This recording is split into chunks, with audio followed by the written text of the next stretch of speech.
Hello, Cancer, Sun, Moon Rising, and Venus Signs. Kamusta kayo? Sana po nasa mabuti kayong kalagayan. Welcome back po sa Star Tarot. At kung bago kayo rito, welcome din po kayo. Please subscribe, like, share my videos, and leave me a comment kung naka-resonate kayo. So, first card ni Cancer, we have Dharma unfolding. Sabi dito, remember that you are on a path. Take one step at a time to happiness. Ayan. So, one step at a time, 'di ba? At pasasaan ba't makakamit mo din yung kasiyahan, makakamit mo din yung deserve mo, 'di ba? Kaya hindi po pwedeng pagsabay-sabayin. Hindi po pwedeng isang bagsakan lang, 'di ba? Ganun ang proseso. So, you need to be patient. Okay? So, what else? We have life force, express your driving passion, sensual and sexual powers are increased. Ayan. So, this is this is good, no? Para doon sa mga iba sa inyo dito, Cancer, na merong partner, merong jowa, asawa, ganyan. So, what else? We have higher learning. You have learned from experience. More inner study is now required to further progress. Ayan. So, ang dami niyo na sigurong pinagdaanan sa buhay din. Maybe you are already a person of wisdom, seasoned na kayo sa in terms of life experiences. Marami na kayong marami na kayong experiences sa buhay, 'di ba? So, 'yun. Maybe kung ano man ang mga ano 'yan, kung ano man yung mga natutunan mo in the past, maaring 'yan ay dadami pa and mas marami pa kayong matututunan from here, 'di ba? You are going to continue to gather um, life's experiences, lessons, kumbaga, no? Parang nag-iimbak kayo ng ng wisdom, nag-iimbak kayo ng lessons, no? Sa buhay. So, good for you. So, tignan natin kung ano pa ang ganap para kay Cancer. And by the way, maraming salamat, no, for subscribing. And if you haven't subscribed yet, subscribe na kayo. And also, maraming salamat din for not skipping the ads. Malaking bagay yan sa akin. And also, please click the join button sa baba ng video kung gusto niyo na mag-join kayo sa membership. Salamat. So, we have surrender the drama. No matter how emotionally charged the situation, remain calm and don't contribute to the drama. Staying centered will help resolve the issue more quickly. Ayan, lalo-lalo na kung ang iba sa inyo dito, you're being drugged by someone sa kadramahan ng buhay nila, 'di ba? Kasi ang iba, 'di ba, merong wala ka namang kasalanan, wala ka namang you're not supposed to be in that situation, pero yung bang inaano ka, dinadrag ka sa kadramahan nila, dinadrag ka sa sitwasyon nila.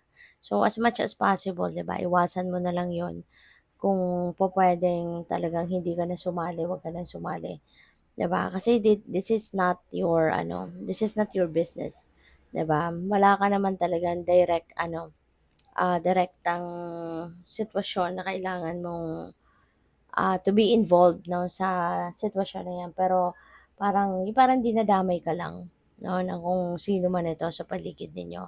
Kaya as much as possible, just focus on yourself, focus on focus on the things that you need to do as well para sa sarili mo at 'wag mong hayaan na masali ka sa problema ng iba.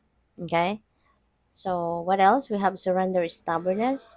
If you're tensing up or taking a rigid stance about something, gently observe yourself and become more yielding. So, this will help you communicate more lovingly with others and yourself.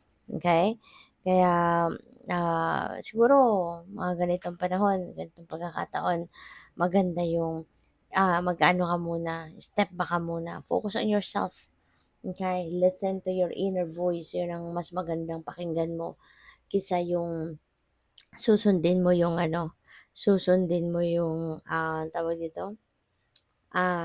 Kasi pwedeng ano to pwedeng related din ito dito sa pangdadamay sa'yo ng iba, 'di ba? Kaya parang masusubukan mo din dito yung sarili mo, 'di ba? Kasi puwedeng kalaban mo diyan yung sarili mo, 'di ba? Pupuwedeng ano 'to, sinisikap mo na hindi ka makasali pero other parts of your brain yung parang, gusto mong sumali, 'di ba, sa kaguluhan din ng iba, mga gano'n ba.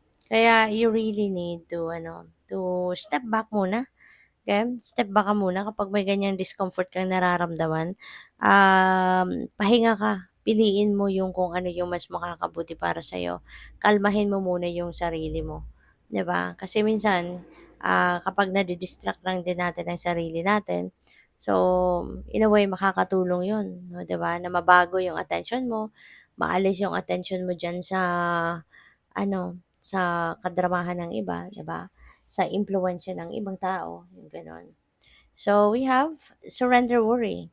Okay? Kasi if you are going to focus on worrying about something or about someone, ay nako, 'di ba? Mas lalo ka lang mahihirapan, mas lalo ka lang maaano, mas lalo ka lang mahihirapan, mas lalo ka lang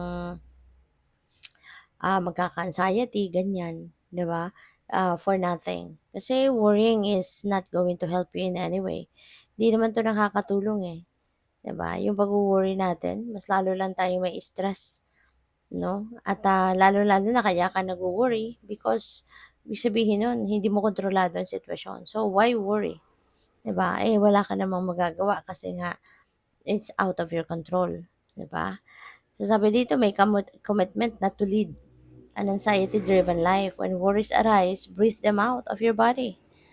Focus on the power of your heart and have faith that Spirit is guiding you always. 'Di ba? So, i-surrender mo na lang yung worry na 'yan. Surrender mo sa divine. Ipagdasal mo 'yan. Surrender it to the universe. Lift it all up to God. Okay? And allow God to help you make your burdens lighter. Alright? Kaya huwag ka nang mag-alala. So, we have surrender your need to be always right. To always be right. Give others the gift of letting them be right. Okay? Be yielding, not rigid. This will help resolve conflicts and improve your relationship. 'Di ba? Kasi kailangan din natin ano kailangan din natin na makinig sa iba. Hindi pa puwedeng lagi lang tayo yung naririnig, hindi naman puwede na lagi tayo yun lang ang, tayo lang ang maririnig, tayo lang magsasalita, 'di ba? Hindi naman po puwede yun. Lalong-lalo na sa kahit anumang klaseng relationship, 'di ba?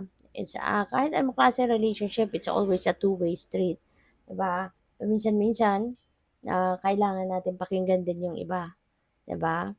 Ah Dapat laging bukas 'no, yung communication lines para sa mas ikakatagumpay ng relationship. Kailangan laging bukas ang ano, communication lines and both of you kailangan na magkarinigan 'no, ng kung ano man ang mga saloobin, 'di ba? Hindi po puwedeng lagi lang ikaw ang nagsasalita, ikaw lang yung nagsasabi ng kung ano yung ano, ta's yung isa hindi mo napapakinggan. Hindi rin puwede na, it's the other way around. Hindi rin puwede na ikaw din lagi yung nakikinig 'no, at yung isang tao, siya lang yung dapat na sundin mo, siya lang yung magsasabi sa'yo ng kung ano, 'di ba? Hindi rin pupuwede yun. So, dapat open ang communication lines, nagkakaintindihan, nagkakausap, okay. So, good luck. Thank you for, watching Love and Light. Namaste.